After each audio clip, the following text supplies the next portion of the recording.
ప్రభాస్ తో పోటీ అంటే మామూలుగా ఉండదు. మరీ స్పీడ్ ని మ్యాచ్ చేయాలంటే కాస్త కష్టపడాల్సిందే.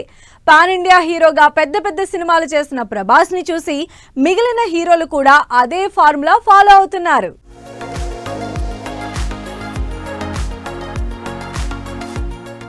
ప్రభాస్ తర్వాత ఈ మధ్య కాలంలో స్పీడ్ పెంచేసి పోటీగా సినిమాలు చేస్తున్న హీరో ఎన్టీఆర్. ఎన్టీఆర్ కూడా RRR రిలీజ్ వరకు ఒక్క సినిమాతోనే కమిట్ అయి ఉన్నారు. అయితే దేవరా తర్వాత నుంచి స్పీడ్ పెంచేశారు ఎన్టీఆర్. ప్రస్తుతం బాలీవుడ్ లో హృతిక్ రోషన్ తో వార్ 2తో పాటు ప్రశాంత్ నీల్ తో సినిమాలు ప్యారలల్ గా చేస్తున్నారు. వార్ 2, డ్రాగన్ మూవీస్ తో పాటు ఆల్రెడీ దేవరకి సీక్వెల్ ఎలాగూ కమిట్మెంట్ లిస్ట్ లోనే ఉంది. ఇయర్ ఎండ్ కి స్టార్ట్ అవ్వబోతున్న దేవరా 2తో పాటు త్రివిక్రమ్ తో మైథాలజీ బ్యాక్ డ్రాప్ లో భారీ సినిమాని లైనప్ చేసేసుకున్నారు.